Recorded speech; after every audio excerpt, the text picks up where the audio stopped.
Hey, what's going on, everyone? Welcome to the Child of Mecha live stream. I am your host, Tim, the one and only Child of Mecha. There's the new hat. For those of you that missed it this afternoon. Yeah. New type destroyer. Damn right. Damn right. Anyway, also, rocking the Mecha shirt tonight. Yeah. So if you guys, this hat is not available just yet in the store, but this shirt is. So if you want to get one of these, man, hit www.childofmecha.com, hit the store button up at the top. You will find this shirt, but not this hat, but you will find other hats and prints of my work. So go load up. If you are interested in any of the kits or any of the tools and materials that we're working with here tonight, hit the little Amazon link below here on Twitch and YouTube. That side, if you're watching on Facebook, I do get a bit of a commission based off the stuff that you buy, but it does not increase the cost for you. It goes to help out me, help out the stream, and fuel our endeavors moving forward, just like the Mecha Studio podcast. Yeah. If you are interested in kits, tools, paints, accessories, Mecha Decals, sheets 1 and 2, those are both in stock and shipping now. Right down here at our good friends USA Gundam Store. Adam and the fine crew down there will definitely have what you need. Now, if you enjoy this stream, if you get value from it, if you learn from it, man, hit the like, subscribe, and follow on all the different social media channels to keep up with what we do off stream as well. If you know somebody or a group of somebodies that could benefit from watching this stream, share it with them. It's a nice thing to do. Yeah. Anyway. All right, you guys, it is Monday night. We're going to jump back on this GBWC build. And like I said, hey, Carbon Dobbs. Hosting. Thank you, buddy. You get one of these. Hey. He says, how are you doing tonight, man? I'm doing good. I'm doing pretty good. Thank you. Thank you for that. But we're going to jump back on the bazooka here tonight and hopefully start wrapping it up within either tonight or maybe Wednesday, right? Because I think we're getting kind of close to the end. Just some bits and pieces and stuff like that, and maybe just some micro detailing, things of that nature. So let's jump into it, shall we? Let's lose the hat though, because it's warm in here, and that hat is just like cooking my noggin. Anyway, all right, so let's go camera 2. And let's get zoomed out just a hair here. Nothing crazy, nothing crazy. And let's get rid of that. Let's put that over there. Let's bring this back in here. And if you remember what we did last time together, we worked on this puppy here. We went ahead, put these little pistons on there, filled in those vents there, and worked on this little detail down here. Now, what we can do, let's go ahead and remove that piece, and then this will pop right off. And then what last thing that we did was to design a panel line design for this panel right here, which I went ahead and scribed in. So let's get you zoomed back in so you can see what this looks like here. Now let's see if focus. There it is. And there's that pretty panel line detail that we went ahead and scribed in there. That's looking pretty damn nice, if I do say so myself. Nice and symmetrical, looking good. And man, it's just I think it just is coming along really nicely. So I'm super happy with that. Super happy with that. So that is pretty much done. We might add a little knick-knack here and there, but nothing crazy. But let's go ahead, get that popped off there. Let's go ahead, what we want to do next is really kind of pay attention to the bottom here, because that bottom is just bare, right? And if you remove the mag, oh, and I added these little details to the bottom 4 rockets. And the reason why I only added them to the bottom 4 is because when this thing is locked and loaded, you only see 4 in there anyway. So in that 5th one, it wouldn't have fit. So that just makes sense. So those 4 are in there, and I think those look really, really good, and they're just randomly placed, just like rockets would be in a magazine like this, right? So I think that all looks really quite nice, and it just kind of adds to the visual appeal and visual flavor of these things, right? So I think that looks good. I think that looks really good. So yeah, so let's focus on the bottom here, right? And then we'll kind of just do some fit and finish, see where we get with this thing. Hopefully we can get this thing knocked out tonight. If not, maybe Wednesday. Again, that might be putting the cart before the horse. I don't know. But without any further ado, let's get going with this thing here, shall we? Now, for the bottom of this, I don't want to go, crazy complex. I want simple, and I want a reinforced look, right? So because this is the bottom, it's not going to get much love, it's not going to get much attention, it's just a holder, and that's really all that this bottom is, right? So we don't want to do anything crazy complicated or anything like that. So what I was thinking is just kind of 1x1 strip, just as kind of just 2 little like bumpers on the bottom here, angled, simple, looking good, right? And that's what I think we should probably do. Got a little schmutz on this strip. I don't know what that is. That's weird. It's probably just goo from one of the nippers or something like that, like the rubberized handles or something. Anyway, not a big deal. But what we are going to do, we are going to take some measurements here, and we're looking at a solid 15 millimeter for a length on this 1x1, right? And now if you remember way back when, to the Zaku build that we finished construction on last year, we had some bumpers on that and some other pieces and things, and those looked really freaking amazing, right? So I think this is the perfect type of detail for the bottom of this magazine, right? So what we're gonna do is we're gonna make sure that this is as straight as it can be, this thing, because this particular piece, since it is so small, it's 1x1, it can get warped pretty easily. Now, we've got 15 millimeters locked in here. Let's do this, square up the end first just to make sure, and then 1, and then 2. There we go. All right, so we've got our 2 little strips there, our 2 bumpers, right?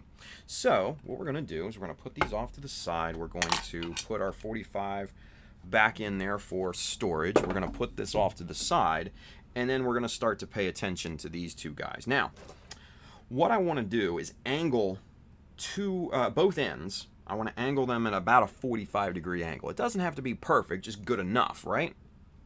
So what we're going to go ahead and do is just eyeball this, and actually we're going to go in this direction here. And just like that, we cut that down. And all right, so that is a little lopsided. So we can take our 600 grit, right, and angle that back a little bit, square that up. Needs a little bit more loving, but that looks nice and square there. Yep, nice and square, angled, looking good. All right, so we're going to do the same thing to the other side, and then we're going to do the same thing to both sides of the other little bumper piece here, right? So just like that. And yep, that is also a little lopsided. It's a little lopsided toward me, so we're gonna angle this back, and that's getting pretty good. And it's almost there, a little bit more tweaking.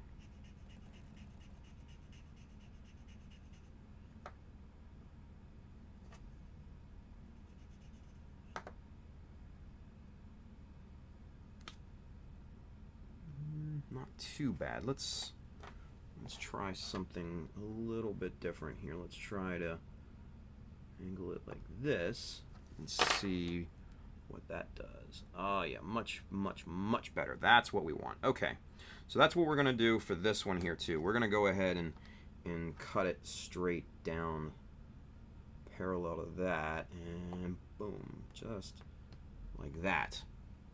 Now, that's much better. That's damn near perfectly square. I'm happy with that. Happy with that. Alright, so we're going to do the same thing to the other side here. We're going to hold our blade parallel to the end. We're going to angle it down and push with even pressure. And then that should give us a really nice square bevel. Now, the important thing is that these are both equal length, right? Which they probably at this point are not. But weirder things have happened. Yeah, so, okay, so this one is not nearly as nice looking as the other one. This is the first one. So we're going to go ahead and do the same thing to this.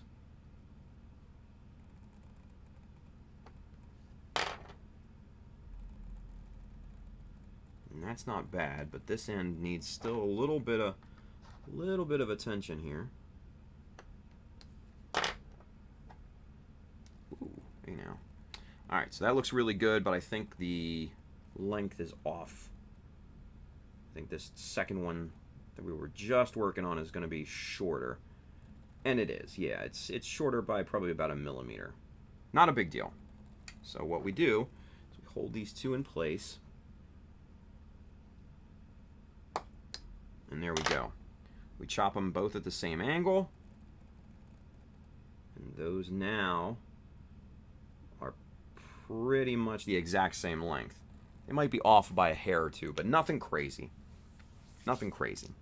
So, what we'll do is we'll grab the bottom here, right?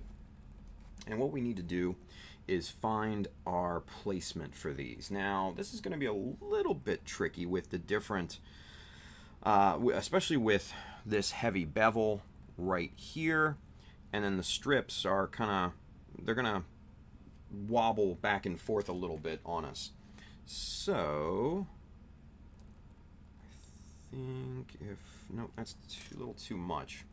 No, let's go, what's this? This is 4.8. No, it's a little bit much there too. I'm looking for 4 millimeter. Well, here's 3.2. Let's see what that looks like initially. That's not bad. Okay, so that's not bad. 3.2 right now is not a bad measurement. Okay.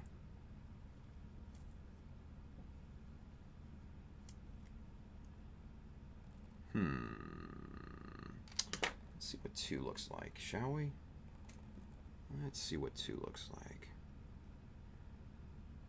Yeah, I think 2 is going to be better. Alright, so let's go 2. I'll show you why I decided on 2 millimeter here. Because this is going to be the outside edge, right? Of our bumper pieces. And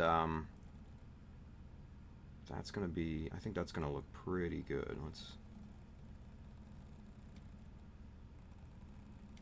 There we are. Yeah, I think that's going to look nice. I think that's going to look nice. Now, yeah, that'll fit up good. Okay. So now we got to glue these in place. We got to get them installed. So let's get everything off to the side, get everything out of the way, all that good stuff, and then a little bit of super glue. Just a little drop there, and then we can spread this out.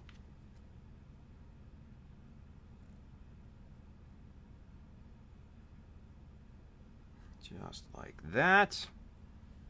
And now we'll place this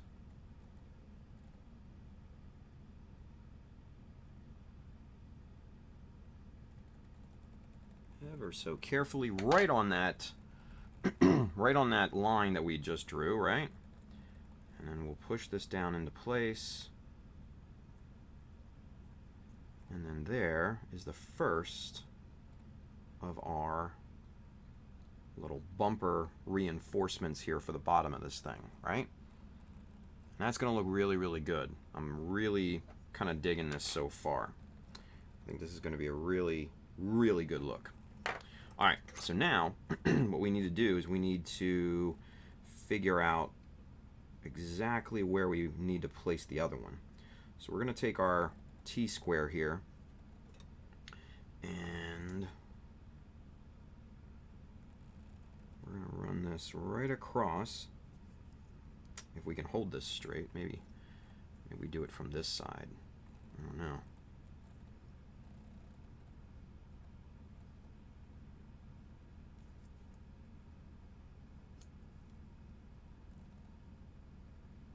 Yeah, that'll work. Okay, good deal. Now, same thing. Get a little drop of super glue here. Nothing crazy. Nothing crazy, because a little goes a long way, especially on these small strips, right?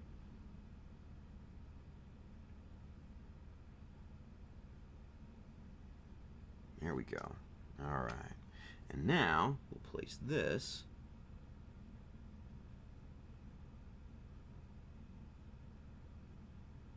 right onto there. Check our alignment.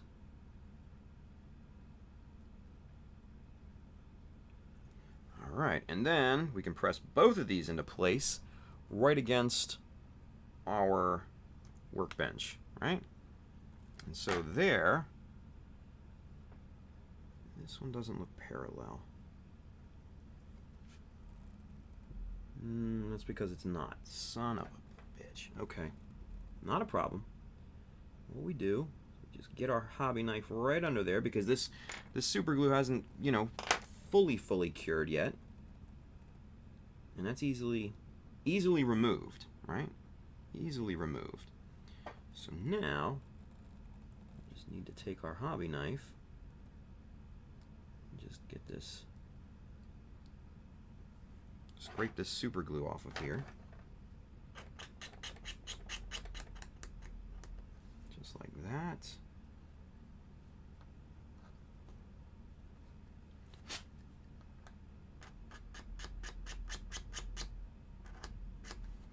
That, and then we'll take our 600 grit just for safety's sake.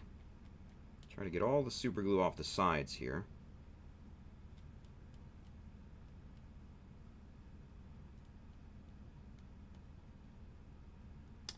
And just try to sand that bottom just a bit.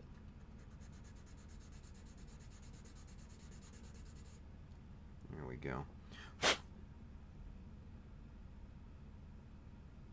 All right. So there's that. So now let's try that one more time. Now that peeled up most of the super glue on the surface here, but let's just do our due diligence and just run the hobby knife right across here.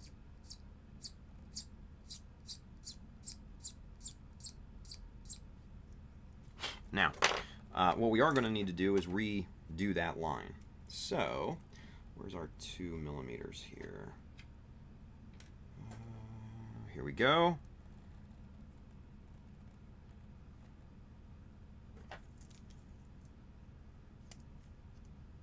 All right. So there's our 2 millimeter line, and then we'll do redraw. I think we can do this without the T-square. We can just do this with the a straight edge of plastic here, right? I think we can. Pretty sure we can. There's that 4.8. That actually might work perfectly. Yeah, that actually does work perfectly. Look at that. So, draw a line right across there. There's our corner placement. That's what we're aiming for. Let's try this one more time.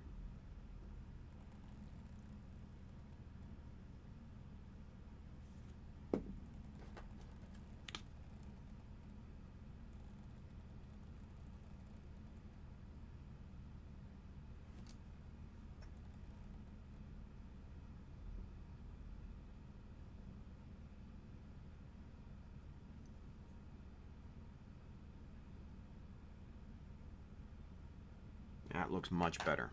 Much, much better. Much more parallel.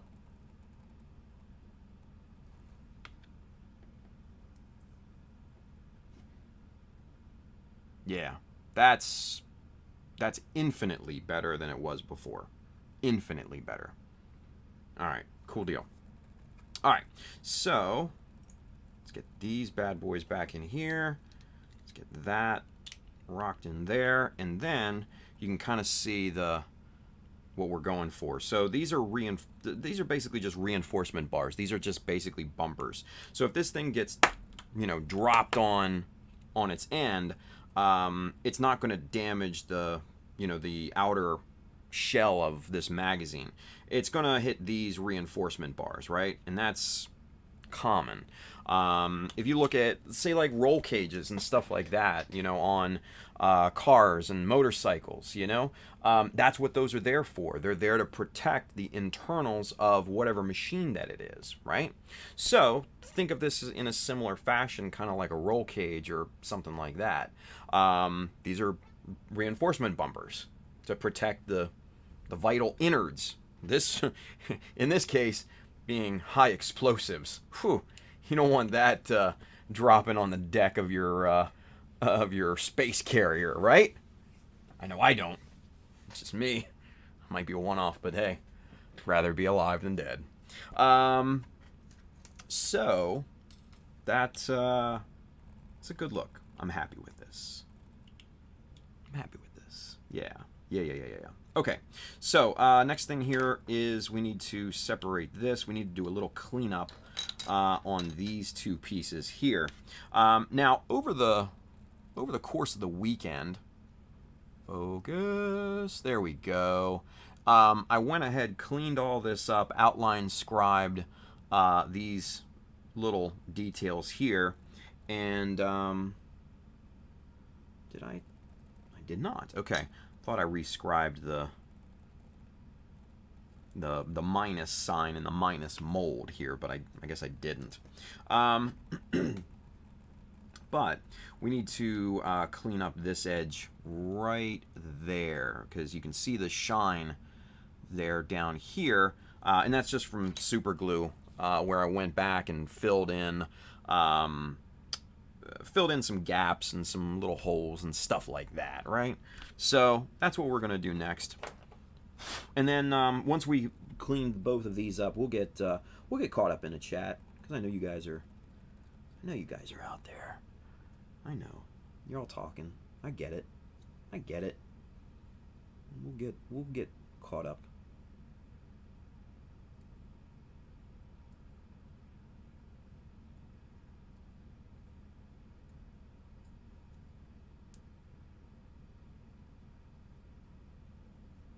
Okay.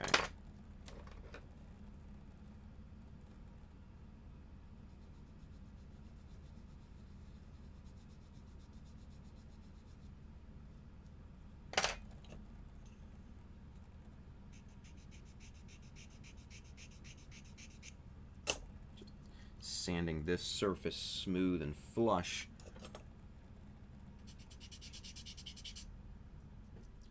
Getting that nice and even. Get this right like that.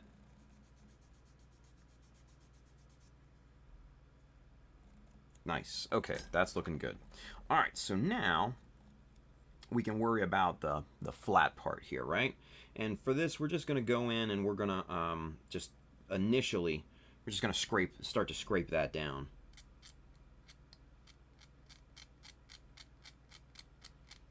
Just, just with our hobby knife, nothing fancy.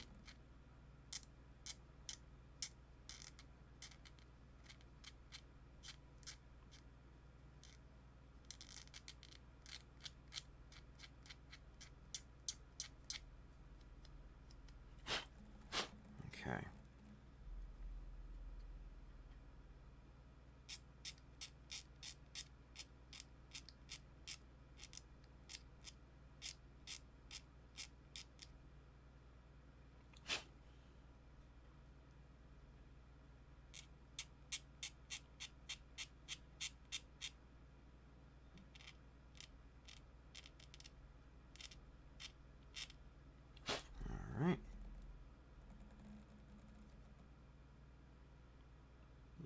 super glue in the corners here. We're just gonna cut out just like we normally do, just like kind of normal super glue squeeze out here.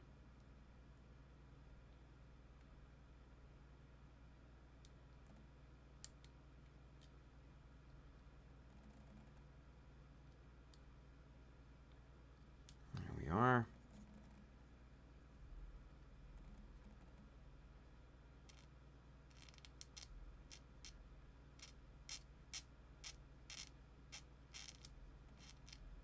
Just even up these surfaces a little bit, yeah. And that will clean up real nice.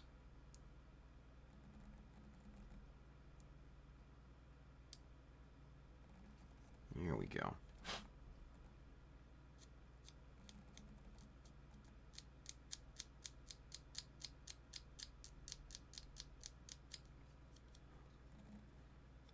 All right. That, my friends, is looking a lot better. Do the fingernail test over the whole thing, and that's passing pretty dang good. Not bad. Not bad at all. Whew. Man, it is warm in here, you guys. Let me see. Let me check the nest here. Ugh, why is it on eco again? God damn it. Incredible.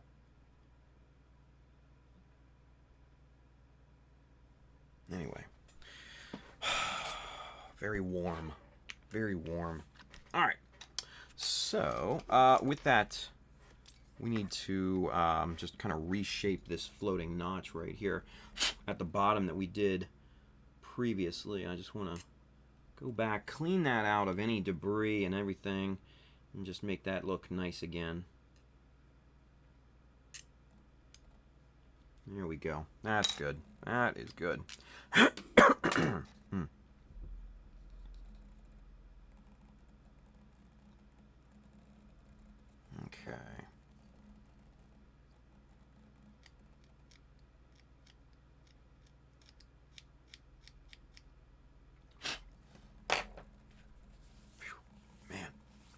Whew, boy. All right. So, last thing here, we're going to bevel down these sides here. Just nice and neat. We're going to do both sides of this strip here.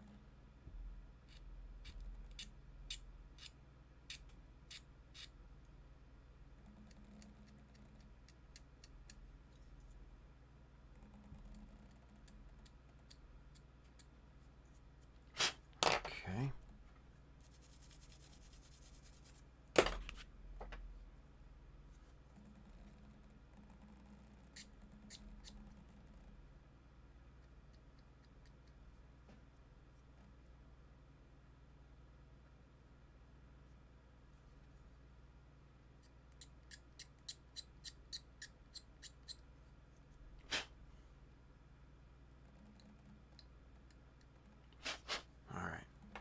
So that's one piece pretty much looking good. Yeah. Looking good. All right, so we're going to move on to the next piece here. And this is a little bit easier. This piece didn't have nearly as much filling as the last piece did, but you know, we got to go through the same thing here.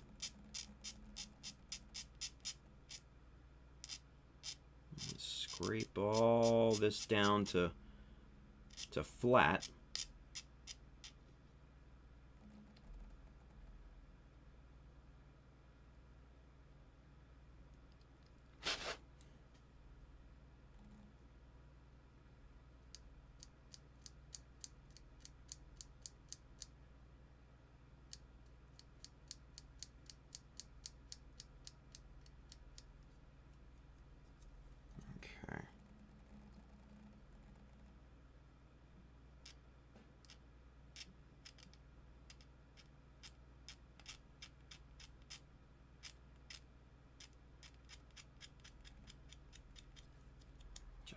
that. That's looking good.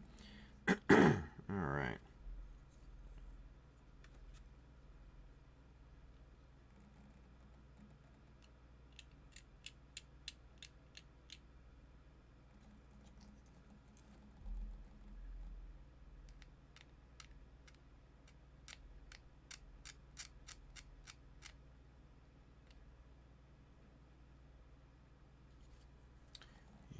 Let's clean out this corner here, just like the other pieces.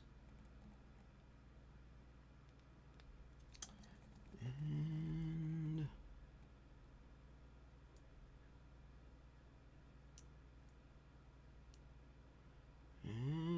come on now. All right, and there you see that little ribbon of dried out super glue. That's what you're looking for when you go to clean out a corner like this, right?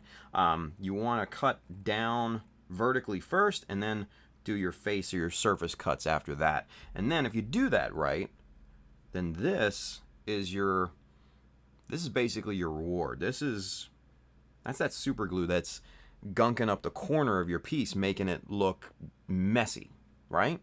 So get that out of there, and then you're going to have a nice sharp corner, and when you go to paint that, that's just going to look really quite nice. Really, really nice. Alright, so now let's go ahead and bevel these.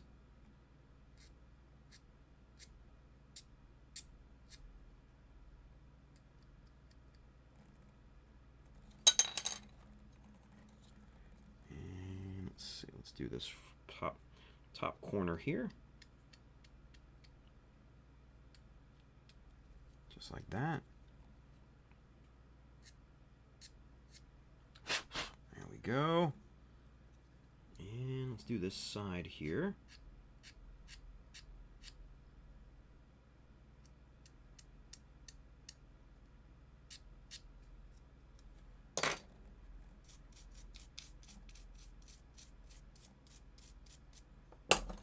Okay, so now pop these back together. Nice clean side there. Nice clean side right there, and bada boom, bada bing. There we go. Looking pretty good. Looking pretty good. All right, let's go ahead. Let's get caught up with the chat, shall we? Because I need to take that damn thing off because it is warm in here.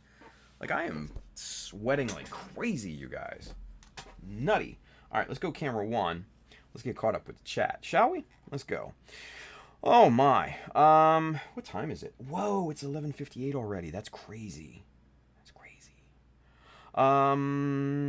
Let's see. Chris Degger's over there on YouTube. What's going on, Chris? He says, I finally found an RE100 E-Free Custom. Nice. I'm going to start that immediately after the Perfect Grade Zaku, Char's Zaku 2. Nice, nice. Superset 5's over there on Twitch. He says, what? I just got home and I haven't missed anything? Yeah, we started like 15 minutes late. No big deal. Chris Degger says it was surprisingly hard to find here in Canada. Let's see. Andrew says, I need another one, I think, for my Bandai Hobby Open. He says, I want to use the weapon hilts, or at least part of them, to make part of the new grips for the weapons. There you go. Chris R. Is over there on YouTube. What's going on, Chris? Good to see you, buddy.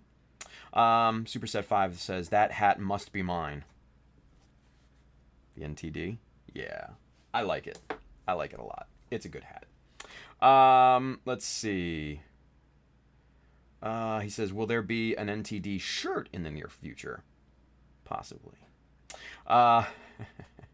Andrew says, I'm trying to make the Master Grade Sandrock Endless Waltz into the TV version as much as possible. Okay. He says, we don't need Tim to end up with a fried egg for a brain. Dude, yeah, it's warm in here. And I don't know what the deal is with our Nest, because it, for some reason, keeps switching over to Eco, which bumps up the temperature to almost like 80 degrees. But I've got it set to 75, so I think we should be okay. Turn it down 1 degree to 74. Yeah. Hackiros. Welcome. Thank you for the follow. Appreciate that. You get one of these. Hey. Nice. Welcome to the Mecha Army. Let's see. Carbon Dodd says, coming along very nicely, man. Thank you, buddy. He says, do you happen to have any tricks for blending colors? No, because I don't really... I mean, if blending, do you mean like thinning or mixing? I don't know. Or do you mean like gradients, like blending colors? Because you know, with an airbrush, it's fairly easy, right? You bring it down to your lowest possible PSI, that'll actually still spray paint, and then you can do a pretty nice subtle gradient that way. So if that's what you mean, there you go. Hand painting? No idea. I don't hand paint at all. So couldn't help you there. Let's see. Greg Blair, he says, I'm off tomorrow. Let's knock her out. I agree. I hope so. Let's see. Andrew says, says to Chris, only if it works. The major sticking point on the Sandrock right now is the heat shuttles. I think I have everything else worked out, even if I end up having to sacrifice both of my Sandrock and Death Scythe in the process. There you go. Handren's over there on YouTube. He says, hey, Tim, what's going on, buddy? Greg Blair says, I thought about adding TIE Fighter wings to my Ball Verka. Once I saw the size of the wings, it would just look goofy. Fair. That's a fair point. Beckstorm is over there on YouTube. He says, morning all. Howdy. Let's see. Andrew says, peace all, having trouble staying awake. Am I putting you to sleep, Andrew? Whatever. Have a good night. Let's see. Chris Degger says, well, I'm rooting for you, brother. Hope it all turns out to be a winner. He's saying that to Andrew. Nice. Steven Zarzecki is over there on YouTube. He says, hey, Tim, what's going on, Steven? Weapon X69 is also over there on YouTube. He says, yo, what's going on? He says, best way to apply camo paint on a Gundam. That is a question. We have a question. There we go. That is a question. The best way to apply camo paint on a Gundam. Well, one of two ways. They do make camouflage pattern masking tape. I have seen it. I think it's by Haikyuu, if I'm not mistaken. There may be some others out there, right? But what I would also look towards is camouflage tutorials from figure modelers, armor modelers, things of that nature. And it depends on the type of camouflage. There are endless amounts of camouflages, right? You know, so when I think of camouflage, I think the traditional, 1970s woodland camouflage, they don't even use that camouflage in military applications anymore. It's like digital camo and stuff like that. Some other really crazy looking prints and stuff. So that woodland camo hasn't been used for, God, probably 20 years or so at least. So that's the thing. It depends on the type. There are vintage types. From like World War II and stuff like that. There's a whole ton of different camos out there. So depending on the type of camo that you would want to apply, I would look up those tutorials because they're going to be out there, because armor modelers, plane modelers, figure modelers, they've all done it before. You know what I mean? So that's what I would do. I would look that up and kind of go from there. Yeah. Manny. Mr. McDeo, he says, what's poppin', y'all? What's going on, Manny? Steven Zarzecki says, ordered up full sets of Sheet 2 Mecha Decals. Hey, for both 144 and 100 this week. Hey, thank you, Steven. I appreciate you, man. That's awesome. Awesome. Let's see. Chris Pab says, pop. What's going on, Pabby? Greg Blair says, lay down the base color, then mask out what you want for the second, then cover, then do same for the third color, etc. I'm sure you can find videos for tanks and aircraft on YouTube. Yeah, exactly. But it also depends on the type of camouflage as well. Sometimes if you want like a softer edge camouflage, it's good to use like a silly putty, or even like sticky tack, you know, like blue tack or something like that. This is obviously yellow, but poster tack. You can put this on there. You can like form like little, you know, like little, little worms of, like you did when you're a kid, right? And I'm not doing such a great job with it, but little kind of worms of this on here, and you can kind of just shape that around. And what that's going to do is it's going to give you a soft edge. It's not going to be a hard edge, and that's the way some camouflage was, especially back in World War II, where they just kind of sprayed it on with a paint gun and stuff like that. So not all camouflage is has hard edges around those color separations too. So it does greatly depend on what type of camouflage that you're going for. So food for thought. Let's see. Weapon X says thanks, Greg. Hey, there you go. Let's see. Check in with the Mecha Army Facebook group. Robert Cottrell's over there. He says, hey Tim, what's going on, Robert? Good to see you, buddy. As always. Let's see. Weapon X says, thinking of doing a camo for my GM sniper. There you go. Mike Skyers is over there on YouTube. He says, hey Tim, thanks for the quick tips on removing seam lines the other day. I've been working on some massive ones on weapons that came with the Justa Shazar type, and it's saving me a lot of heartache. That's what I'm talking about. Nice. Congratulations, Mike. I'm really glad it's actually working out for you. And you know what? When stuff like that happens, when you get like an easier way to do a menial or tedious task in this hobby, it's just so much more fun at that point. You know what I mean? It's just, man, that's good to hear. That's really, really good to hear. Greg Blair 88, he's over there on YouTube. He says that would look cool. Yeah, model tanks and aircraft for the GM sniper, a digital camo would look good and be easier because it's just a bunch of squares. Most of the time. Digital camo can be crazy complex though too, so don't discount that. Again, it depends on what you want to do. I Never Reloaded, he's over there on Twitch. He says, hell yeah, brother, what's going on? What's going on, man? It's always good to see you. And we're just pounding away on this bazooka, man. We're getting shit done, right?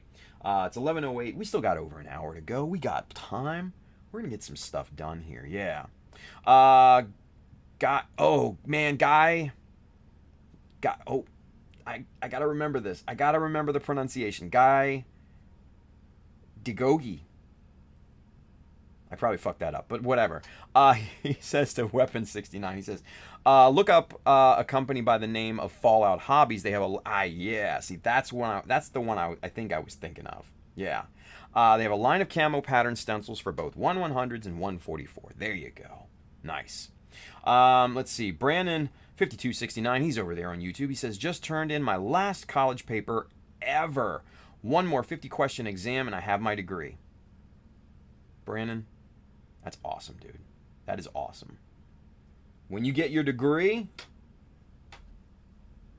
that's going to be a huge, huge accomplishment. Congratulations, man. That's awesome. I'm really glad to hear that. Hi, Craig. Mr. Colin is over there on YouTube. He says, nice. Let's see. Brandon says, thanks, guys. I feel like a weight has been lifted off my shoulders. Oh, I can imagine, right? I can imagine. Dot Hack Curios is over there on YouTube. He says, hello. Howdy. Right. Manny says, hell yeah. Congratulations, Brandon.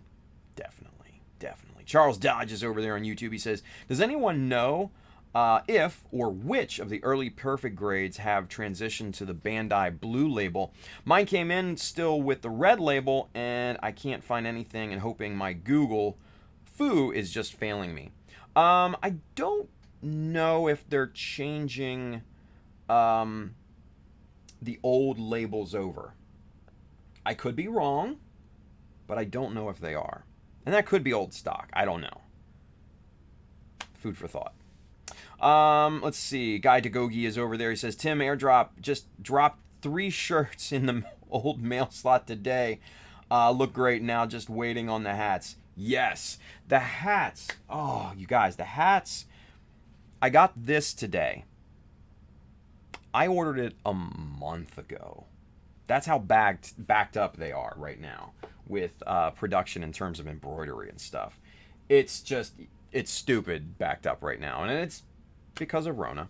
And I know Manny, Mr. MacDio in the chat over there on YouTube, he got his hat on Saturday, and I ordered ours an hour apart. I ordered mine an hour after his, and yeah, so he got his on Saturday. I got mine today. Crazy. And I think I ordered ours on the 7th or the 9th or something like that, if I'm not mistaken, of May. A month. Crazy. Crazy. So, man, just please be patient. Everybody waiting on a hat, please be patient because they are backed up. They are backed up, but they are coming. They are getting fulfilled. This is proof. This is proof. Dot Hack Curios doing the peace. What up? Haha, nice. Very cool. Brandon says 74. Damn, that's high. We keep our house at 69 or 70 max. What? Can't imagine that air conditioning bill. Man, oh man. Chris Pab says a few years back, found out our nest was wired incorrectly. It was switching to heat when it meant to cool and vice versa. It's not a problem because I hooked up mine and I made sure that it was correct. So, not a problem. Let's see. And it's been working for years. It's just, I don't know, for some reason here. It's the learning thing. Because it sees the temperature outside, which is like 65 right now, something like that here. And it's just like, oh, it's super cool outside, so I'm going to turn the thing off. The learning is not very smart. So you got to help it along a little bit. That's what we're doing now. Let's see. Carbon Dobbs over there on Twitch, he says, making one color slowly fading into another via hand. I don't have an airbrush. Yeah. Dude, I can't. Unfortunately, I am not the brush expert. But who I will direct you to would be my boy Justin, Mr. Justinius Builds, or Mr. Phil Duple. Phil Builds Stuff over on Instagram. Those guys are both mini painters and hand painter extraordinaire. And then also, shit, what am I thinking? Win, Mr. Paint Pusher. All he does is paint with brush. He doesn't have an airbrush, or at least last time he told me he didn't have an airbrush. So all three of those guys will give you fabulous advice about blending with a brush, right? I haven't hand brushed in over a decade. Yeah, I do everything by airbrush. So sorry, Carbon Dobbs. Dreadwing, look at that 3-month streak. What? Come on now, for real. Look at you. 3 months with that Prime. Hell yeah, dude. Hey, that's what I'm talking about. Nice. Thank you very, very much. Appreciated. Let's see. Charles Dodge says, at least it will be if it is indeed under the blue label now. Yeah. And Charles, if you're worried, like, for like, if your worry is Bandai Hobby Open, as long as it's a model kit, then you'll be fine. Because, obviously Bandai knows that the older kits don't have the blue label, right? So if that's your concern, I wouldn't worry about it. I would not worry about it one bit. So, anywho, let's see. Greg Blair says you can still use the red label. It's still considered Bandai Hobby. Bingo. Exactly. Hendren says, man, I gotta tell you, that Norton sharpening stone revived my old chisel. Dude, that, if you guys don't follow Hendren on Instagram, Hasaki Art, he got this sharpening stone today, and he sharpened up his nippers, and they looked really nice. And then he sharpened up one of those crap wave chisels with the round bar stock that we've like completely panned time and time again. And it took it from garbage to halfway decent looking. Just saying. Like, I'm super tempted to get me a sharpening stone like yesterday here at this point, because if that's the case, man, then who knows? Anywho, Charles Dodge says, I thought there was some red labels that weren't eligible for the Bluefin Open.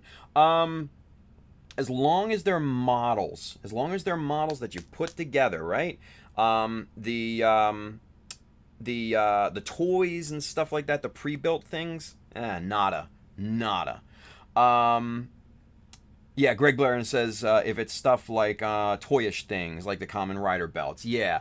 And see, and that's what I was thinking when we were talking to David back, probably about a month ago or so when we announced the Bandai Hobby Open. That was kind of the stipulation, because I was hearing him talk about his love for the Kamen Rider belts, and I was just like, yo, wouldn't it be cool if you kind of painted one of those up and like, hey, entered it in? And he's just like, nah, can't do that. So yeah, it's the toys and the pre-assembled stuff that are a no-go. So hopefully that helps. Carbon Dobbs over there on Twitch, he says, how would I enter for next year's GBWC? So, number one, we don't know the status of next year's GBWC at this point, so that's not going to be announced probably for almost another year. They usually announce sometime around April, May, for the venues and any local places, because this year, before Rona hit, it was supposed to be like almost 40, I think it was like 42 out of the 50 states having a local GBWC qualifying event at like a local hobby store or something like that, right? But then obviously things happen, and then obviously GBWC altogether went. So what I would say, Carbon Dobbs, be patient. You gotta wait until next year to see how this is all gonna pan out at this point, right? It could be anything at this point. Honestly, I can't even begin to imagine what it's gonna look like next year, because it's all up in the air. But traditionally, you could enter at like a convention, one of the conventions that they go to and hold qualifiers at. You can enter in one of the local qualifiers at a hobby store or something like that. Or you can enter online. Those are kind of your normal three routes to get into GBWC. So hopefully that answers your question in the interim, right? But yeah, we just got to wait until next year to really see what is going down. So Pab says it fully depends on the type of camo. No, there's digi, streak, other stuff. There's dedicated tape, but you could also use silly putty for softer edging between colors. There we go. Just like I said, yeah. Chris Degger says USA Gundam Store has camo templates. They work really well. I made a GM with digital camo. Nice. Carbon Dobbs says 15 now here in Canada. My dad had to swap his Greaves out for the Cadpat. I'm sorry, I don't know what that is, dude. I'm sorry. Superset 5 over there on Twitch has a question. We have a question. He says, since we're on the subject of paint, I'm trying to figure out what color to use on the frame of my Faz. I'll be using Graghit Black? Graghit? I don't know what that is. As the main color. Okay, so black it is, as for the outer armor. Hopefully it's more like a darker gray, because you guys know my feelings with using black on armor. It's just not a good look, right? Dark gray, primo. Actual black, you got to think about scaling, light diffusion, all of that. Because if you look at a black something painted actually black, like a stealth bomber or whatever. If you look at that in the daylight, and you color picked it, say in Photoshop, and you color picked the surface color, is it really black? The answer is no. It's going to be a dark gray. So keep that in mind. Keep that in mind. That's a dangerous, dangerous color to go right into with painting on armor and stuff like that. So I wouldn't. You know, choose a German gray or tire black or something like that. Something lighter than true black. That's the key. That's the key. Because then you can still shade. You can still use the Tamiya panel line colors and everything on it, and it'll still show through that dark gray color. So keep that in mind. But Michael, for your question, what I would do if you're going a dark color on the armor, offset that with a lighter color inner frame. That looks kick ass, right? So what I would do, maybe go like a lightish gray, nothing too crazy. Maybe like a 50% to 25% gray, something like that. You don't want a really, really light gray, like close to white. Nah, it's just not a great look. But between like a 50 and a 25% gray, you're in business, right? You're in business. Also, too, if you tinted that with like a khaki color or something like that, maybe just a slight hint of brown. That's a good look. That's a really good look. So take that and run with it. I think that would look amazing. Just saying. But yeah, go dark gray. Don't go black. That's just not a good thing. Not a good thing. Brandon says eBay used to have all sorts of camo masking stencils. Dirt cheap, yeah. Edward Leonard's over there. What's going on, Edward? Long time no see, buddy. He says, hey, Tim and everyone. Hi, hope everyone is well. You too, man. You too. Steven Zarzaki over there on YouTube. He says, hey, Tim, what sizes and types of pla plate do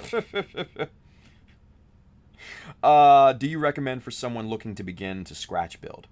And Greg Blair says, it's called styrene sheet.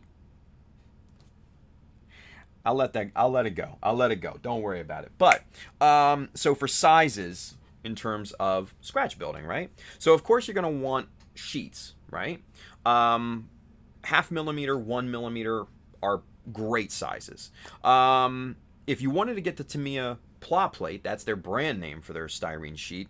That's really good stuff. I'm not going to lie. I have a bunch of it. It's really good. But if your heart's not set on that, then you can go with something like an Evergreen, Plastruct. They both have sheets of plastic. You could go over to the McMaster Carr website. They have thin sheets of plastic and big sheets of plastic, I might add.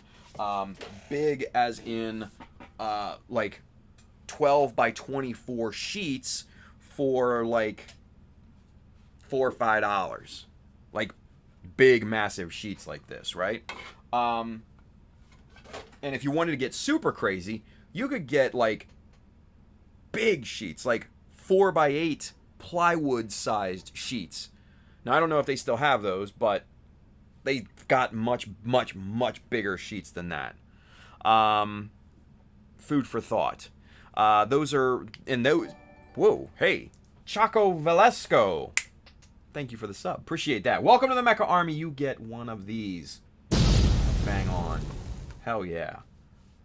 But again, those are all great things to have. Just sheet in general, because you never know if you're going to need something big. You never know if you're going to need an odd size or something like that. I would also get, I highly, highly love Evergreen scale plastics. These guys right here. Evergreen scale models. It's not scale plastic, it's scale models. Google them. They have a website, and you can buy directly from their website, and you can buy in bulk too, which is going to save you money per piece of extruded styrene, whether it be strip, rod, tube, any other weird shape like L's or I's or anything like that. They've got a bunch of other stuff on there as well. They sell the Chopper 2 still. It's an absolutely wonderful company to deal with, and I've never had one issue with them out of all the times that I've ordered plastic from them, and their prices are very inexpensive for what they offer. So that's what I would recommend. For strips, I would recommend a variety of half millimeter and full millimeter to start with if you're scratch building. And I would go, 1 millimeter, 2 millimeter, 3.2 millimeter, 4 millimeter, 4.8, and 6.3. Those are the five different sizes they have in strips. So I would honestly get one of each if I was really able to do so. If not, 2 millimeter, 3.2, and 4 are probably going to get you where you need to be on most cases. Anything else you can cut from a sheet of styrene anyway at that point, right? With a nice sharp hobby knife and a nice metal straight edge. So those are my recommendations. I Never Reloaded says, I'm good, brother. Still working on the Sazabi. This kit is really kicking my ass. Dude, man, just stick with it until the end. You got this. Let's see. Greg Blair says, they changed the old labels over when they pop up. Okay. Brandon says, the hats are worth the wait. Took a month to get mine, but the quality is amazing. Glad you like it, Brandon.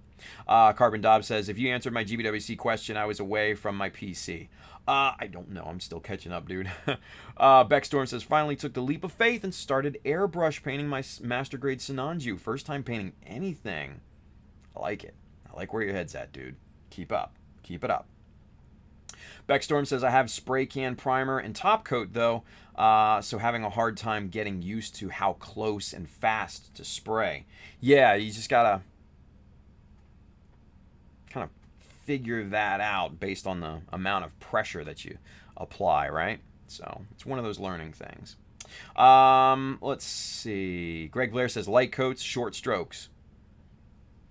Yes. Beckstorm going for a super gloss red. So testing out wet sanding and compounds too. Nice. Sorvan is spamming the Mecha Army emote over there. What's going on, Sorvan? Good to see you, man. Chris Decker says, that's me. Haha. I just opened Twitch sub and close. Awesome. Thank you. Greg Blair says, if it's lacquer top coat, make sure the humidity is low. True. Superset5 over there on Twitch, he says, if you have oil paints, you can get an airbrush finish with a hand brush, but it'll take forever to dry. It's fair. That's very true. That's very true. Greg Blair says, mine is super duper glossy. There you go. Beckstorm says, yeah, using Mr. Hobby / color lacquers. Okay. Guy Dagogi is, he says, it's a boring work shift when you grab a box cutter, ruler, and mechanical pencil and start scribing panel lines into PPE. Wow. Hashtag max out them skills. Whatever it takes, right? Malumbo over there on YouTube, he says, can he paint one of the common Rider model kits, though? As long as it's a model kit, I think that qualifies. Check the rules, though. Check the rules. And if you have outstanding questions beyond the rules, email David Clark or message him or, something like that. I'm sure he can answer your question. Yeah. Let's see. Ty Furious sharpening stones are nice for reviving tools. I have some expensive water stones for my knives. Got tired of paying people to sharpen them for me. True. Let's see. Chris Degger says to Ty Furious, agreed, dude. I'm a huge knife guy. I love to sharpen all my own gear. There you go. Carbon Dobbs says, I sent Zoom calls for GBWC. God, I hope not. That would be painful. Telling you. Ugh. Let's see. Carbon Dobbs says, CAD pad is another type of digital camo. Ah, okay. I'm not into the camo stuff too much, I'll be honest with you. Josh Brown is over there on YouTube. He says, evening, everyone. What's going on, Josh? Good to see you. Chris Degger to Ty Furious says, I really do love my Benchmade bug out in blue. I have that thing with me 90% of the time. It's so light. There you go. Greg Blair says, to me, a German gray is like one of the best colors for frames. Yeah. Nice and dark, right? Yeah. Let's see here. Over there on the Mecha Army Facebook group, Thomas Christopher Staten says, GC titanium steel paint. Yeah, that's a good look. I'm not a huge fan of full-on metallic inner frames because I just don't feel like at that size is completely realistic. I don't know. Anyway, Superset 5 says graphite black. Gotcha. Graphite. Oh, that's a wonderful color. Ooh. Yeah, and you could totally, yeah, and that's not nearly like black, right? That's not nearly to that color. You could totally get away with that, dude. Yeah.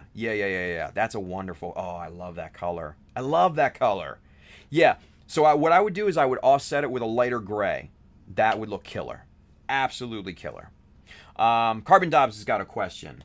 We have a question. He says, isn't the Strike Noir predominantly black for its armament? It is, but I'm talking about in terms of illusion of scale, right? So when we're talking about illusion of scale, what we're thinking here is that this mech is probably, 16 to 20 meters tall. So you're talking about, 40, 50 feet tall, right? So when you see something like that out in the sun, if it is painted black, if it is a true black, that black to the human eye, that light is going to diffuse that color and it's going to basically tone that down to a dark gray. So if you do need a black color, even for the Strike Noir, I'd still go with a very dark gray, because that's going to give you the illusion of scale, right? And it's also, when the human eye sees that, it's going to read black. It's not going to read dark gray, right? If you look at, if you saw the pictures of my Kylo Ren, we all know he dresses in black, right? I didn't use the color black on anything except his helmet, right? Because at that scale, black is acceptable, especially on the helmet. But for the clothing, I use dark grays because of how the light is diffused off of the actual fabric and everything, right? So those are the types of things you have to think about with chasing the illusion of scale, right? Now, this is black, right? This is a deep black, but look right here. Look right here. Does that area right in here look true black to you? Right? You can see the shadow here, along here on my shirt, right? This area right here is much darker than this area here. That's from the light. That's the light diffusion from it. So those are the things, those are the tricks that you need to think about when you're painting a scale model. So there you go. But good question, though. Good question. Brandon says, love my BM bug out and my vintage BM AFO. No idea what you guys are talking about. Oddmeister's over there on YouTube. He says, hello, everyone. What's going on, buddy? Greg Blair says, I'm happy with my good old trusty Buck 110. Yeah, you guys are talking about knives, I think. I am just... Kenneth is over there on YouTube. He says, or you could go metallic color like silver, steel, or titanium. I mean, whatever floats your boat. Really, whatever floats your boat. Handren, Mr. Hasaki Yard, he says, ha ha ha, plop. Fuck you, Handren.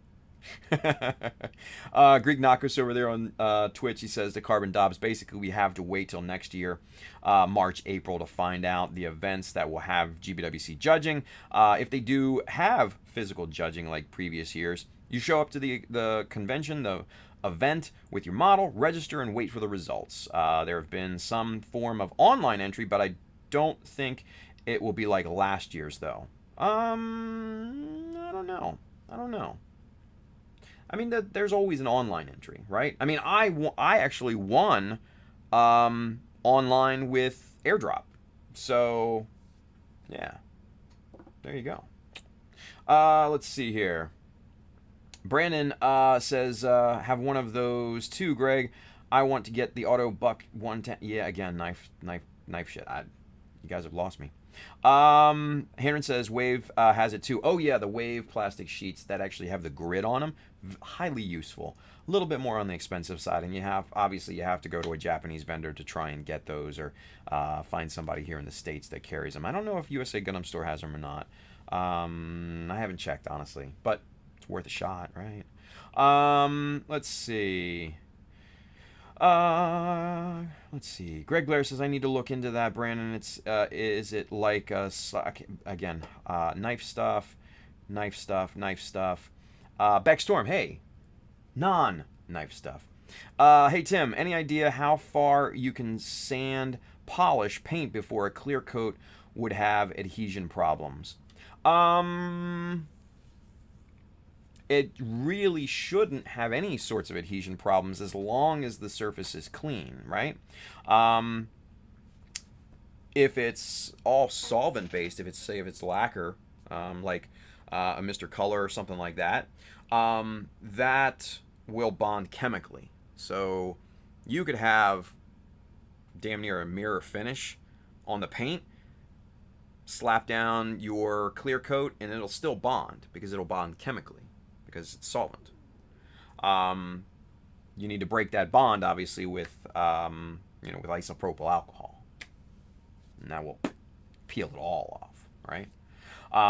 So yeah, you should be fine either way, honestly. Ty Furious, knife shit. There you go. Brandon, knife shit. Greg, knife shit. Jesus Christ. Knives. Oh my God. Okay, Greek Knockos, no problem when painting miniatures and models. Black, true black, should be reserved for the shadows, some panel lines, pre-shading, etc. Essentially the places you want the deepest black to be. To read to the eye as black, you want to use a black green, a black blue, black gray, depending on the other colors used. It's a weird color theory thing that only makes sense after painting a few kits that way. Again, it's the illusion of scale. It's light diffusion. It's we imagine it, or basically it's what we would imagine it in real life if we were looking at it out in the sun, right? Like I said, if you were to look at a stealth bomber out in the sun, it wouldn't look true black. It would look like a very dark gray, right? Think of that Archer scene, where he has his turtlenecks. He has his turtlenecks in black and a lighter shade of black. That's what we're going for. We're looking for a lighter shade of black. Let's see here. Knife stuff. Okay, here's a good one. Colin, Mr. High Craig, he says, officially out of stock. Gonna have to get printing. That's awesome, dude. So Colin is selling his little vent jigs that he made, and he's sold out of them. That's awesome. I like to hear that. That is great. That is awesome, Colin. Congratulations, buddy. Let's see. Steven Zarzecki says, thanks, Tim. Sorry for using the wrong vocabulary. I shan't use the pla word anymore. Nah, I mean, it's not a big deal. It's just like a pet peeve. It's not even a thing. It's just like everybody uses pla plate. But then when you go into a real hobby store and you ask for pla plate, the old dudes behind the counter are going to be like, huh? What?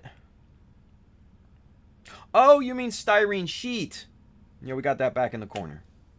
It's just, yeah, it's one of those things. It's just, yeah, it's just a pet peeve. That's all. Not a big deal. Let's see. Carbon Dobbs says, note to self, have you in my streams for when I paint Greek knockers. There you go.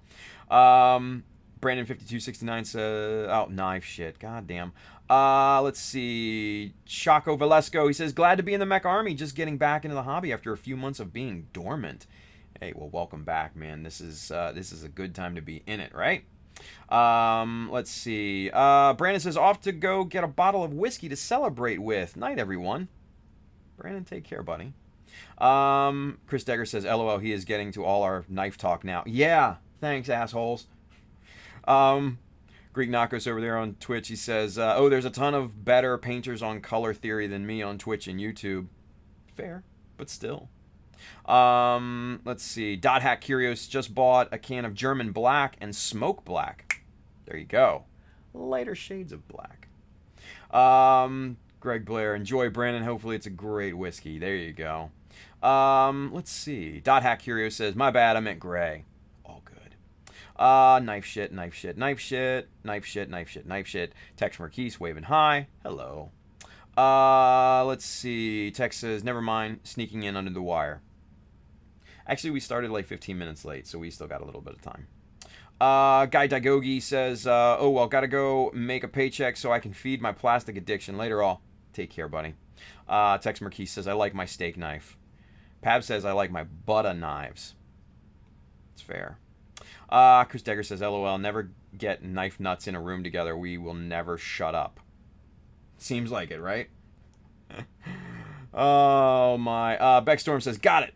Pulling out the 10K sanding stick. Boom, there you go. Superset 5. Random fun fact, you can get an oil stain color by going over a silver color with clear smoke. Okay. Heron says, he'd be like, what did you call me? Right? Dot Hat Curios. Oh, nice. There you go. Cool. All right. We're finally caught up. After all the knife talk. We had to skip all that because it's just like, doesn't even matter. At least to what we do. Right? Anyway. Back to camera 2. Back to building. 11:41. We got over half hour. Cool. Coo-coo-ca-choo. All right, so let's go ahead. Let's do something with these two strips back here, because they need just a little attention. Nothing crazy. Just a something, right? Just a something. Let's see. So what we're gonna do, actually, let's separate these, and we're gonna go in here and we're gonna put a little notch right above here with our 0.6.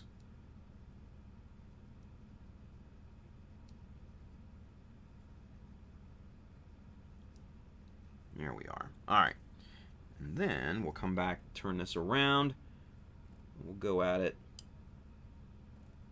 like this. We'll really reinforce this, all this stuff here.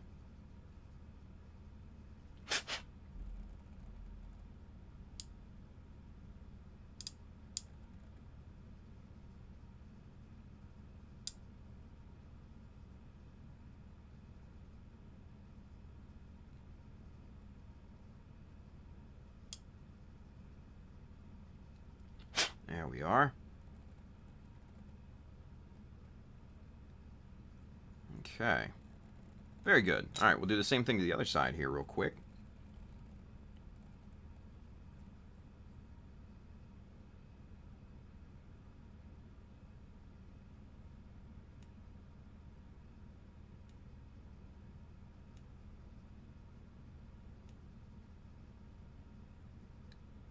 Okay. Spin it around. Do the same exact thing.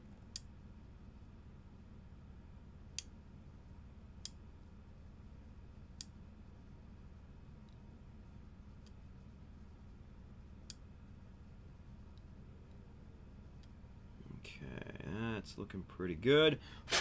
There we go. And those two little notches right there, looking pretty good. I'm digging it. I'm digging it.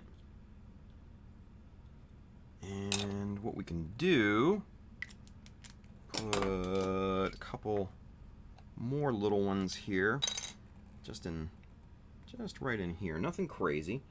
Just little ones, just little itty bitty notches. And we're just using a 0.3 on here.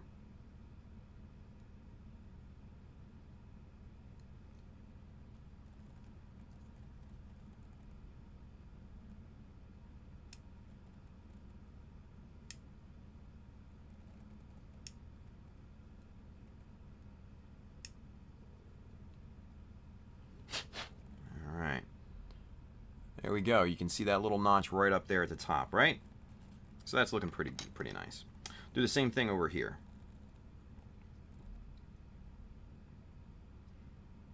About 1 millimeter.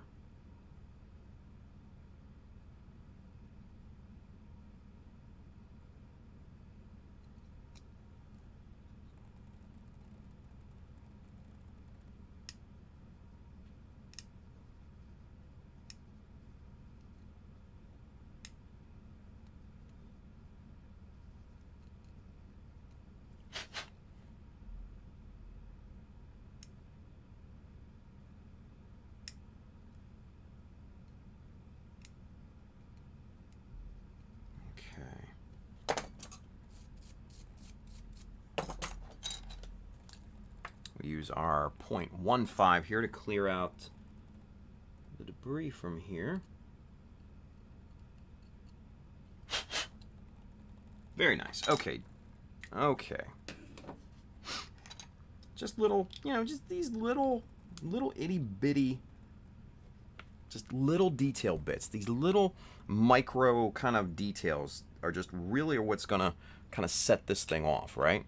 Now, when we put this whole mag together here, that's focus. There we go. That's gonna be our look right there so far, right? And I think that's looking. I think it's looking pretty good. I think that's coming together pretty nice, right? Not too bad, not too bad. But I think we can get away with just a little something extra right in here, right? Maybe just like a micro panel or something like that. Nothing crazy, nothing crazy. Just a little something, just a little something, right? So with that being said, let's go ahead. Let's see here. Let's dig into our stash our stash of Dymo tape here, yeah? And what we're gonna do is we're going to trim this down probably to about there. Okay, we're gonna get rid of that little guy. And now what we're going to do is we're going to go ahead and we're going to slice these ends at about a 45.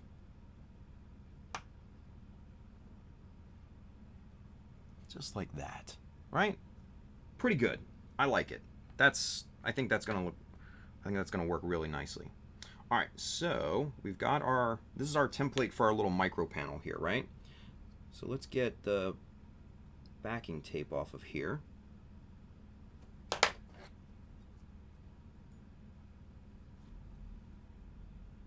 Just like that. And what we're gonna do is we're gonna set this right up against here.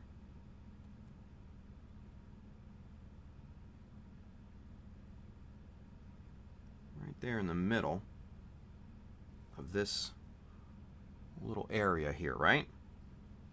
And that's bumped up right against that, right up against this this raise in height here. Now, what we're going to go ahead and do is we're going to scribe into this, and this is going to make, like I said, it's going to make our micro panel. Now, we're going to go ahead and use .15 for this because we want this to be a pretty thin line, right? We don't want to use our .2 for this.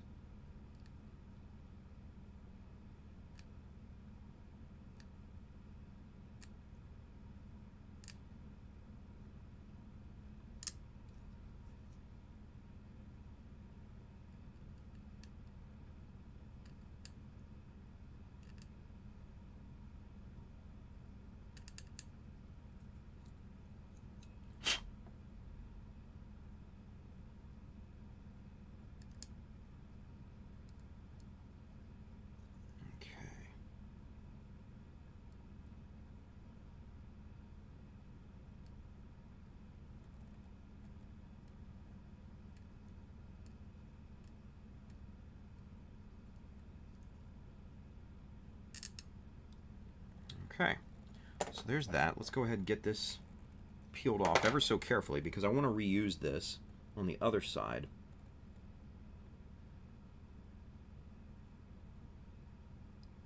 Okay.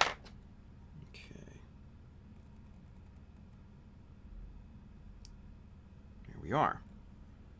And there you can kind of see our little micro panel starting to evolve, right? So we're going to, just for safekeeping, we're going to put this Dymo tape back over here on the other piece. And we're going to make sure that the spacing is proper. And it is. We're looking good. We're going to keep that there just for safekeeping for right now. Now, we got to go back into here and reinforce these lines, make sure that these lines are at a depth that we're comfortable with.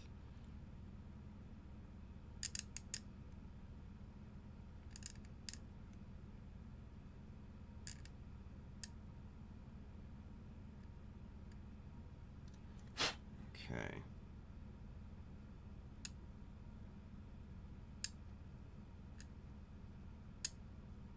Just like that. There we are. All right. Good stuff there. So now, what we're going to do, we're going to put the cap on our 0.15. We're going to grab our 0.3, and we're going to go right down the middle of this thing and bisect this little micro panel here.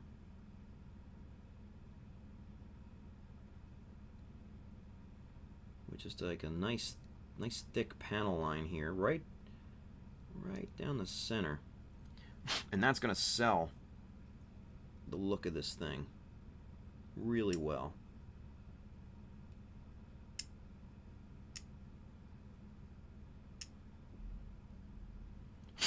Okay. And there you go. There's your little micro panel.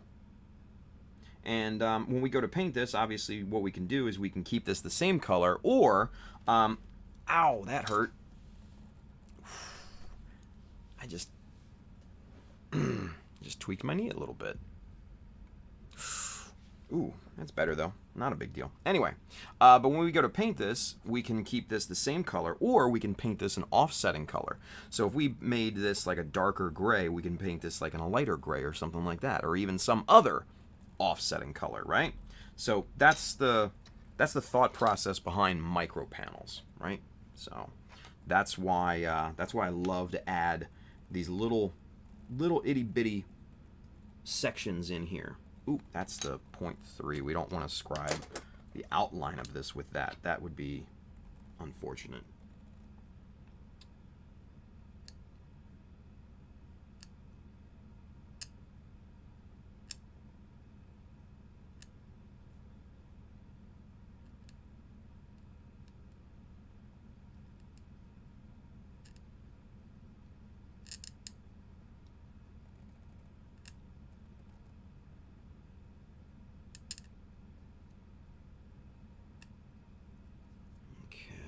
Looking good.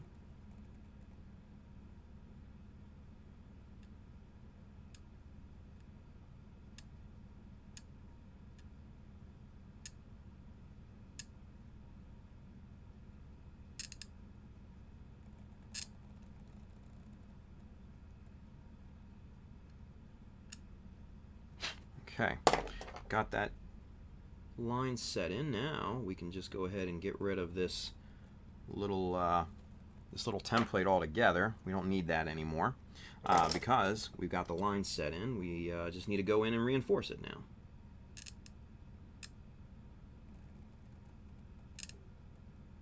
Just like that, looking good.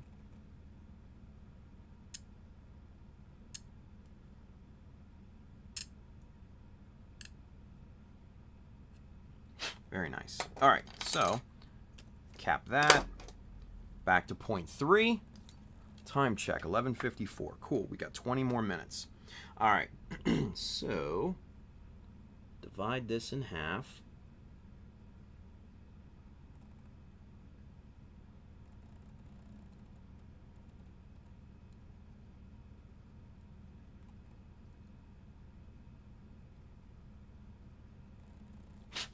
All right.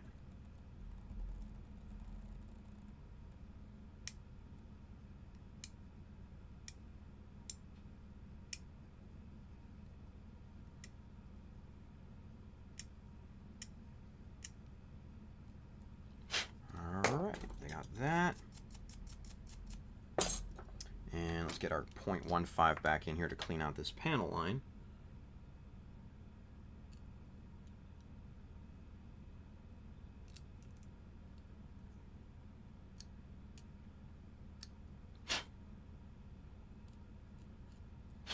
Okay, and we'll end up capping both of these. clean that up, slap these two back together, and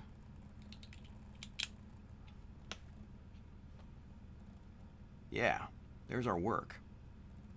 That looks pretty good. Whoa! Edward Leonard.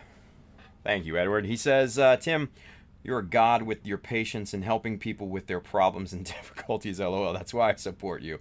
The good dudes abide. Gotcha. Edward, thank you, brother. Appreciate you. Really do. Appreciate you. You get one of these. As always. Hell yeah. Edward says, I missed. You son of a bitch. Oh, good stuff, man. Good stuff. But, hey, it is appreciated, buddy. It is appreciated. Hell yeah. So, that's looking pretty good. Pretty damn good, right? Pretty damn good. We'll put all of this back together now. Kind of see our monstrosity. And there you go. For the most part, this thing is pretty much done, I would say. For the most part. I think just a little, some cleanup here and there, maybe some micro detailing in certain places.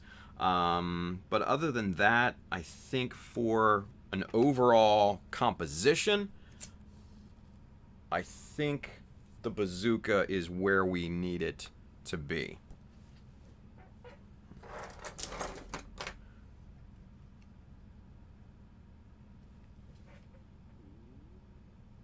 Yeah, I like that. And then move that up there.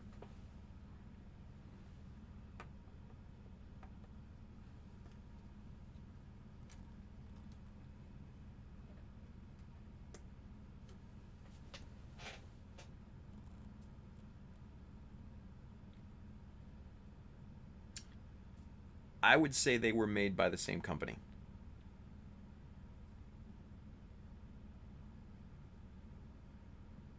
Yeah. I would say they were made by the same company at that point. And they were obviously probably made by the same design team. Yeah. I would not hesitate to think that in the least. Once these are all painted up and primed, oh, you guys.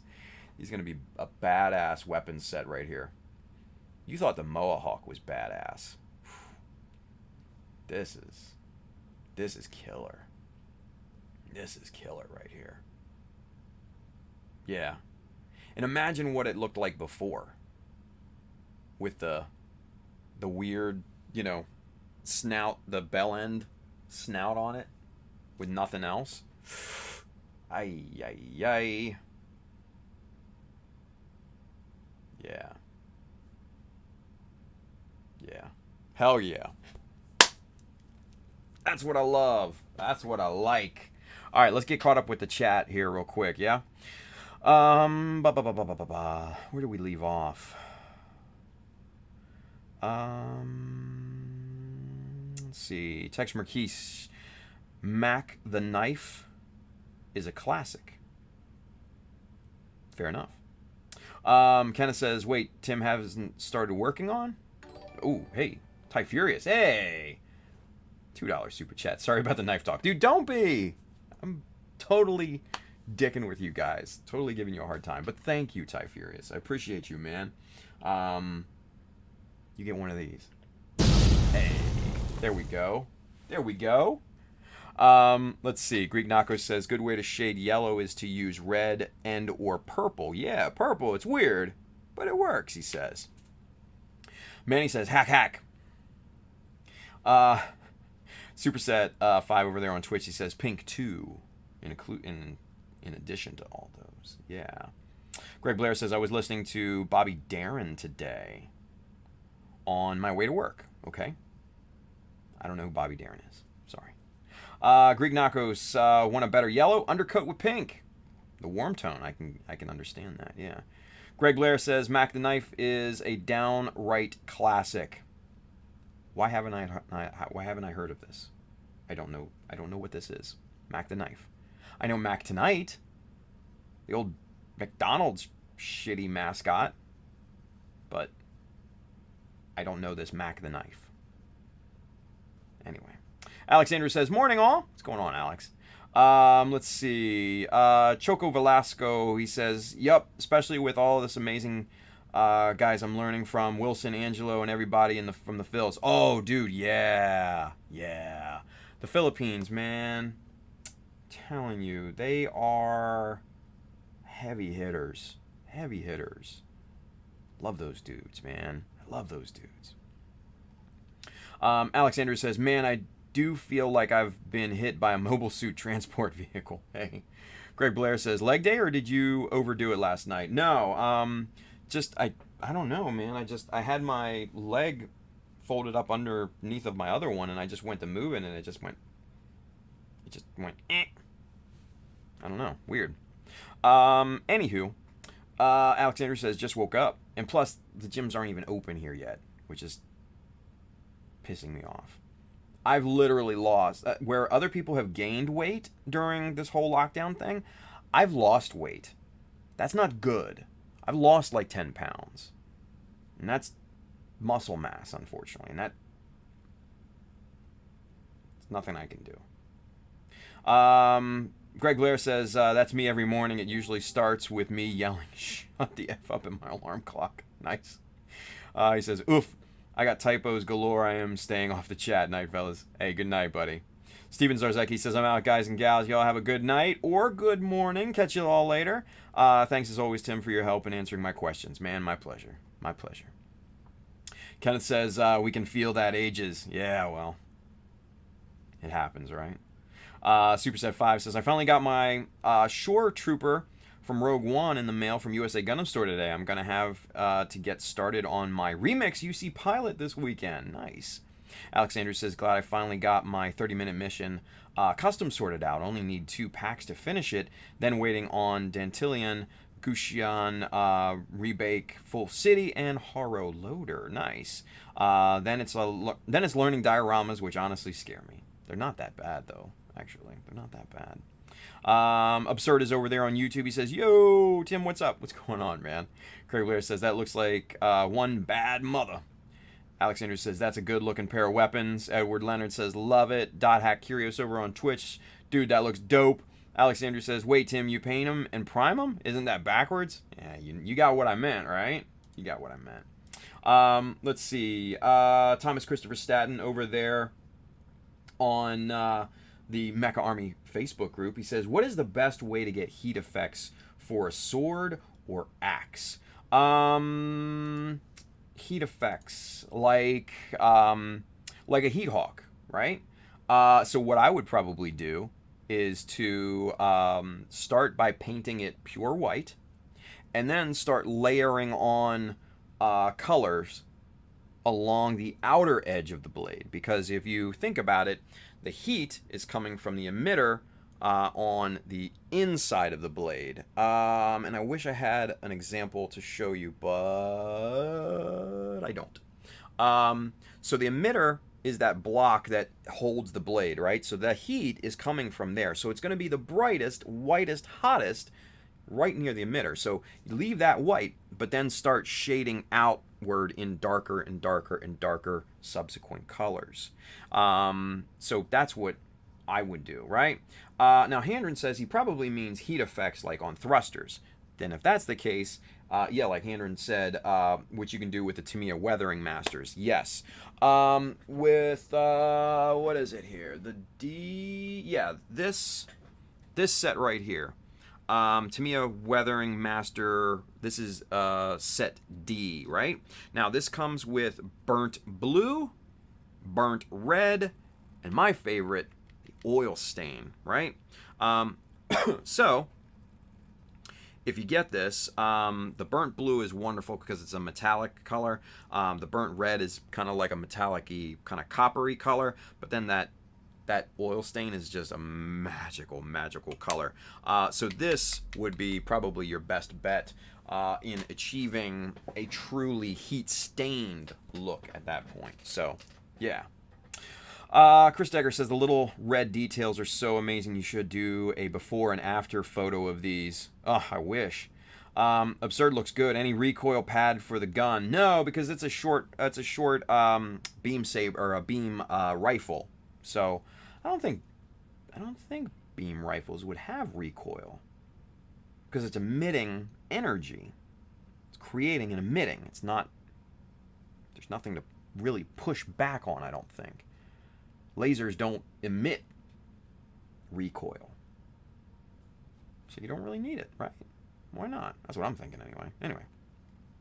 Superset5 over there on Twitch, he says, I'm also waiting for my clear plastic fillable Christmas ornament to come in the mail. I plan on using it as a base for the pilot's cockpit. There you go. Handren says, looking great, man. Thank you, Handren. Kenneth says, can the bazooka still attach to the back skirt armor? No, at this point, because I'm not using the back skirt armor of the intended mobile suit, right? Because we're using the Jesta as a base for this RX, not the Origin. So, technically, no. But if we really wanted to, and I don't expect to, I don't expect to pop this on to the back skirt of the Jesta at any way, shape, or form. But if we wanted to, we could take this tab, drill, and create a hole, somewhere back here, and we could make that happen. We could, or even better, is sling it like on one of the shoulders, right? Sling it on this shoulder and kind of have it like that. I mean, that could be interesting, but I don't think I'd ever display it or have it oriented in the way that would necessitate a connection, right? It's just, I don't ever see it doing that. Don't ever see him doing that. Let's see here. Malumbo says, isn't Mac Knife that one Reconquista suit? Malumbo says, LOL. Pab says, Philippines represent, right? Hi, Craig says, went to my gym for the first time tonight. I am jealous. Chris Decker says, I lost 50 pounds, but put 10 pounds on in muscle mass. Got to take it back to the basics, push-ups, burpees, squats, and push-ups, Tim. Dude, especially with my legs, it just doesn't do anything. Because I squat heavy, I leg press heavy, I leg extension heavy. Shit. Bento, what is it? Stiff-legged deadlift. Calf raises. All of them I do super, super heavy. Like my last set on leg press is like almost 800 pounds. I'll do 20 rep of 225 on squats. And that's usually like, yeah. I just can't get the same workout here at home. It fucking blows. Anyway. It is what it is, right? We're in phase 2, so hopefully we get to phase 3 very quickly and I can get back to the gym. So, anyway. Henry says he probably means heat effects on the threat. Yeah, we read that. Superset5 says, good example would be a lightsaber from Star Wars, maybe. Yeah. Doesn't have recoil, right? Or else it would go, just saying. Alex Andrews says, I think the Beam Magnum does, but I don't remember Unicorn. So, yeah. The Beam Magnum had actual casings, though, if I remember. Or was that just a one-time... Or were those just one-time E-packs? I don't know, but if it was a true energy weapon and it had recoil, I don't know, it just doesn't make sense. Especially in space. It's zero gravity. I mean, it just doesn't, scientifically it doesn't make sense. Whatever. Chris Decker says, I think in the Gundam show they do recoil if I remember correctly. Yeah, but it's still scientifically wrong. You know what I mean? Henry says, no combust energy, therefore no recoil. Yeah, exactly. It's an energy weapon. It creates energy and it's just like a laser, like a laser pointer. It's like a high-powered laser pointer. Laser pointers don't have recoil. You know, I'm just saying. I don't know. It's just stupid to even think about, but whatever. Typhura says, I would think in space there would still be some pushback on a beam emitter, even if it's a tiny amount. Maybe. But the hydraulic strength in that arm of a mobile suit would negate any of that minor recoil at that point, you know? Let's see. Edwin RSA says, laser do have recoil, but very small. I mean, again, the strength and rigidity in that robotic arm would... I think it would cancel it out, honestly. Just saying. Superset 5 Beam Magnum begs to differ. Yeah, but I thought those were like... It was a different... I think that was a different thing. And still, scientifically, it doesn't make sense. Just saying. Charles Dodd says, burpees ain't about how much you can lift... lift or move with your legs.